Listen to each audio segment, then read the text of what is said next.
I'm coming to you today from the Word of God in the name of Jesus Christ. I'm reading from the book of Lamentations chapter 5, 2 Samuel chapter 19, and Matthew chapter 27. Lamentations chapter 5. Remember, O Lord, what has come upon us. Consider and behold our reproach. Our inheritance is turned to strangers, our houses to aliens. We are orphans and fatherless. Our mothers are as widows. We have drunken our water for money. Our wood is sold unto us. Our necks are under persecution. We labor and have no rest. We have given the hand to the Egyptians and to the Assyrians to be satisfied with bread. Our fathers have sinned and are not, and we have borne their iniquities. Servants have ruled over us. There is none that doth deliver us out of their hand. We get our bread with the peril of our lives because of the sword of the wilderness. Our skin was black like an oven because of the terrible famine. They ravished the women in Zion and the maids in the cities of Judah.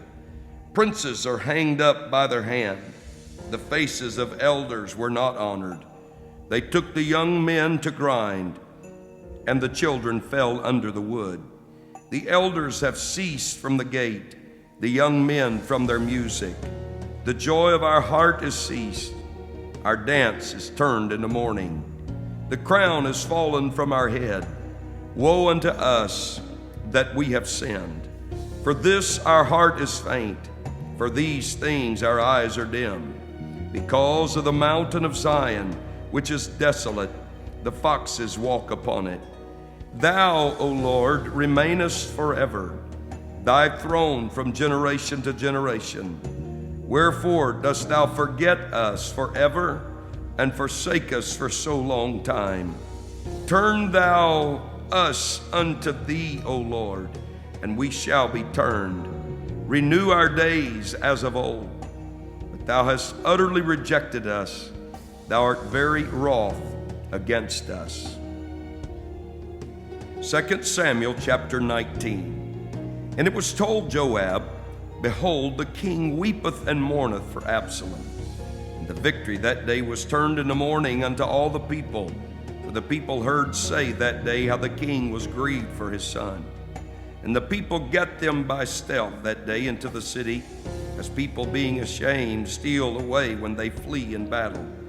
But the king covered his face, and the king cried with a loud voice, O my son Absalom, O Absalom, my son, my son. And Joab came into the house of the king and said, Thou hast shamed this day the faces of all thy servants, which this day have saved thy life, and the lives of thy sons and of thy daughters, and the lives of thy wives, and the lives of thy concubines, in that thou lovest thine enemies, and hatest thy friends. For thou hast declared this day, that thou regardest neither princes nor servants. For this day I perceive, that if Absalom had lived, and all we had died this day, then it had pleased thee well. Now therefore arise, go forth and speak comfortably unto thy servants. For I swear by the Lord, if thou go not forth, there will not tarry one with thee this night, and that will be worse unto thee than all the evil that befell thee from thy youth until now. Then the king arose and sat in the gate. And they told unto all the people, saying, Behold, the king doth sit in the gate. And all the people came before the king, for Israel had fled every man to his tent. And all the people were at strife throughout all the tribes of Israel, saying, The king saved us out of the hand of our enemies, and he delivered us out of the hand of the Philistines, and now he is fled out of the land for Absalom. And Absalom, whom we anointed over us, is dead in battle. Now therefore why speak ye not a word of bringing the king back? And King David sent to Zadok and to Abiathar the priest, saying, Speak unto the elders of Judah, saying, Why are ye the last to bring the king back to his house, seeing the speech of all Israel is come to the king, even to his house? Ye are my brethren, ye are my bones and my flesh. Wherefore then are ye the last to bring back the king? and say to Amasa, Art thou not of my bone and of my flesh? God do so to me, and more also, if thou be not captain of the host before me continually in the room of Joab.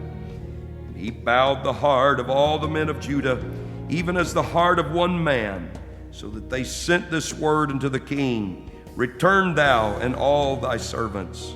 So the king returned and came to Jordan, and Judah came to Gilgal to go to meet the king, to conduct the king over Jordan.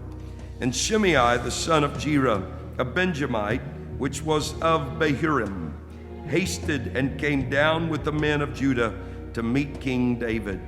And there were 1,000 men of Benjamin with him, and Ziba the servant of the house of Saul, and his 15 sons, and his 20 servants with him. And they went over Jordan before the king. And there went over a ferry boat to carry over the king's household, and to do what he thought good.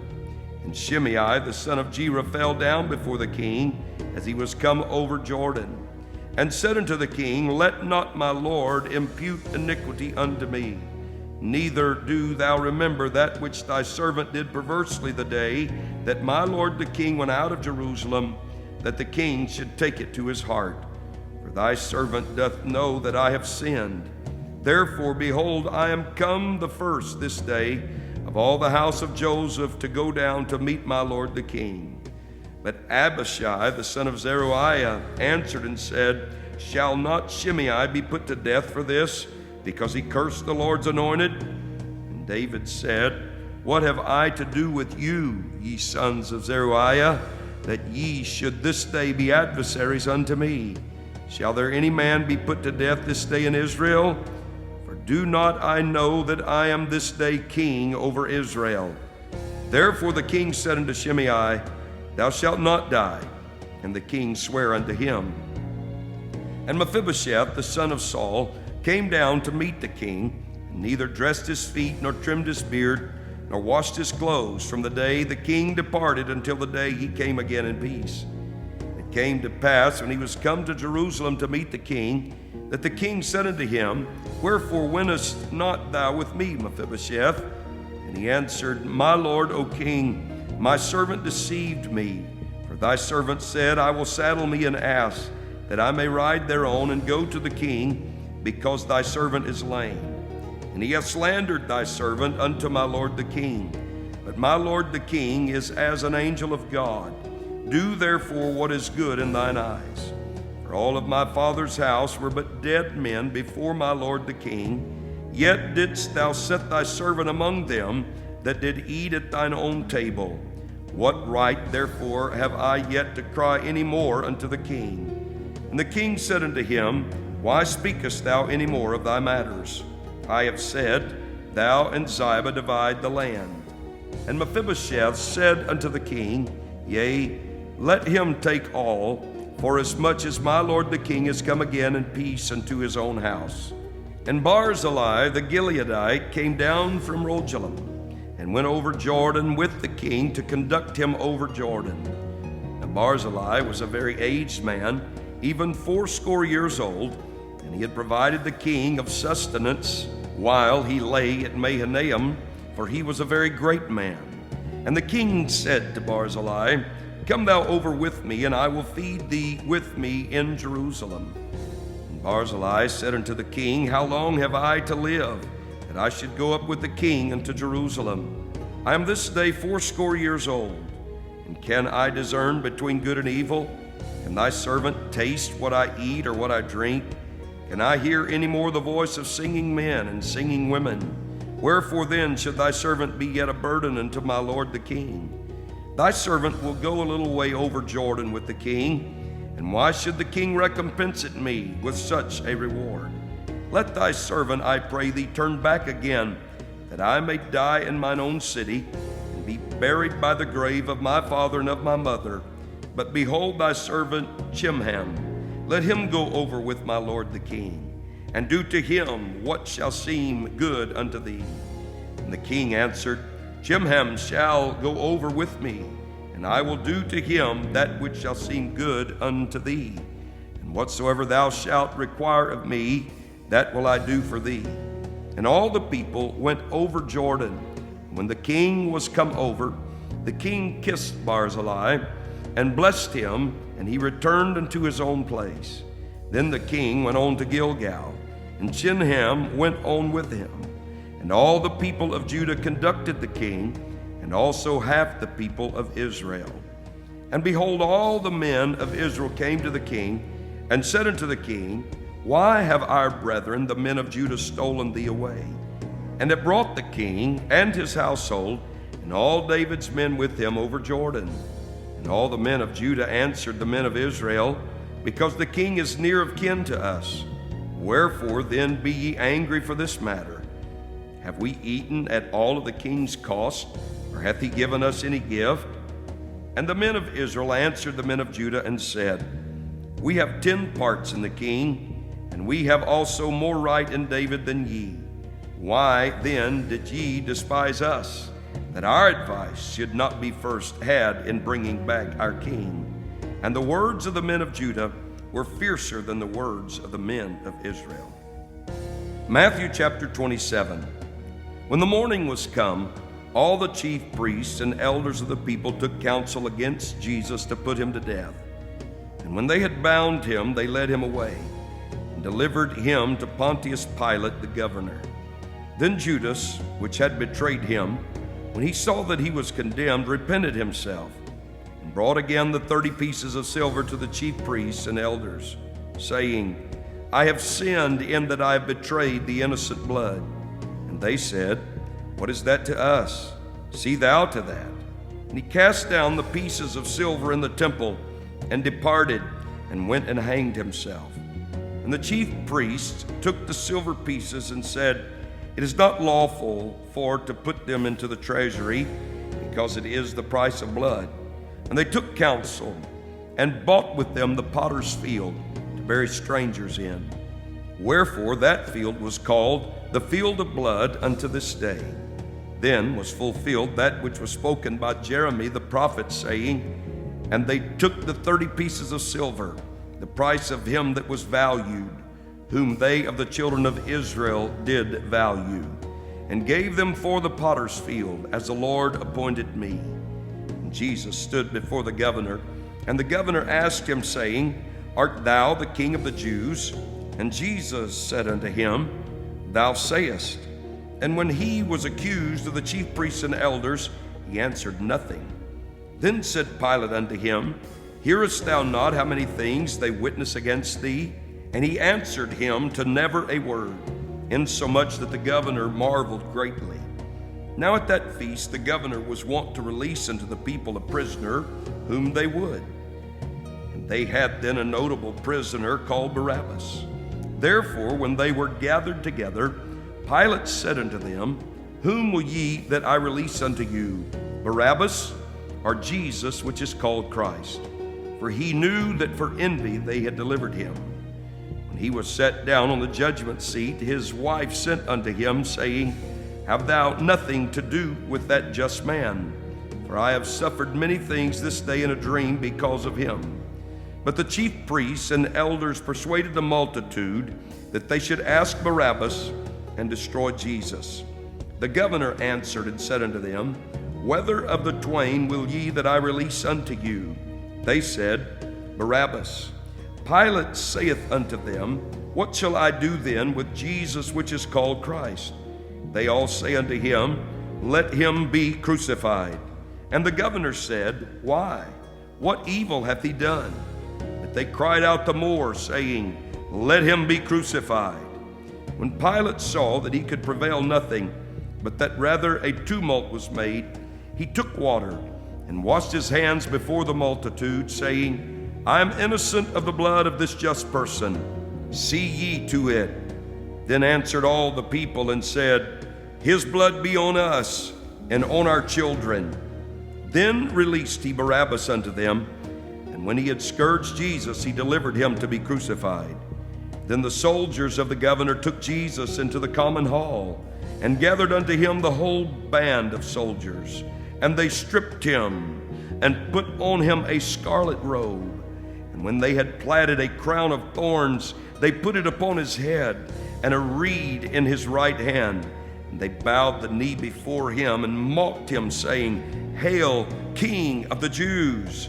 And they spit upon him, and took the reed and smote him on the head. And after that they had mocked him, they took the robe off from him, and put his own raiment on him, and led him away to crucify him. And as they came out, they found a man of Cyrene, Simon by name. Him they compelled to bear his cross. When they were come unto a place called Golgotha, that is to say, a place of a skull, they gave him vinegar to drink mingled with gall. And when he had tasted thereof, he would not drink. And they crucified him, and parted his garments, casting lots, that it might be fulfilled which was spoken by the prophet. They parted my garments among them, and upon my vesture did they cast lots. And sitting down, they watched him there, and set up over his head his accusation written, This is Jesus, the King of the Jews.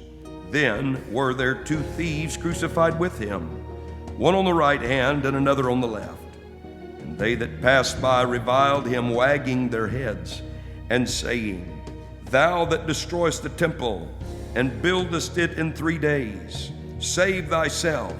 If thou be the Son of God, come down from the cross.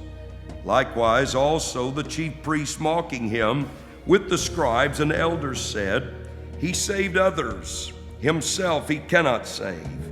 If he be the King of Israel, let him now come down from the cross, and we will believe him. He trusted in God. Let him deliver him now, if he will have him. For he said, I am the Son of God. The thieves also, which were crucified with him, cast the same in his teeth. Now from the 6th hour there was darkness over all the land until the 9th hour. And about the 9th hour Jesus cried with a loud voice, saying, Eli, Eli, lama sabachthani. That is to say, my God, why hast thou forsaken me? Some of them that stood there, when they heard that, said, This man calleth for Elias. And straightway one of them ran and took a sponge, and filled it with vinegar, and put it on a reed, and gave him to drink. The rest said, Let be, let us see whether Elias will come to save him. Jesus, when he had cried again with a loud voice, yielded up the ghost. And behold, the veil of the temple was rent in twain from the top to the bottom, and the earth did quake, and the rocks rent, and the graves were opened, and many bodies of the saints which slept arose, and came out of the graves after his resurrection, and went into the holy city, and appeared unto many. Now when the centurion and they that were with him watching Jesus saw the earthquake and those things that were done, they feared greatly, saying, Truly this was the Son of God. And many women were there, beholding afar off, which followed Jesus from Galilee, ministering unto him, among which was Mary Magdalene, and Mary the mother of James and Joseph, and the mother of Zebedee's children. When the even was come, there came a rich man of Arimathea, named Joseph, who also himself was Jesus' disciple. He went to Pilate and begged the body of Jesus. And Pilate commanded the body to be delivered. And when Joseph had taken the body, he wrapped it in a clean linen cloth, and laid it in his own new tomb, which he had hewn out in the rock. And he rolled a great stone to the door of the sepulchre, and departed. And there was Mary Magdalene, and the other Mary, sitting over against the sepulchres. Now the next day that followed the day of the preparation, the chief priests and Pharisees came together unto Pilate, saying, Sir, we remember that deceiver said, while he was yet alive, After 3 days I will rise again. Command therefore that the sepulchre be made sure until the 3rd day, lest his disciples come by night and steal him away, and say unto the people, He is risen from the dead. so the last error shall be worse than the first. Pilate said unto him, Ye have a watch. Go your way. Make it as sure as ye can. So they went and made the sepulchre sure, sealing the stone and setting a watch.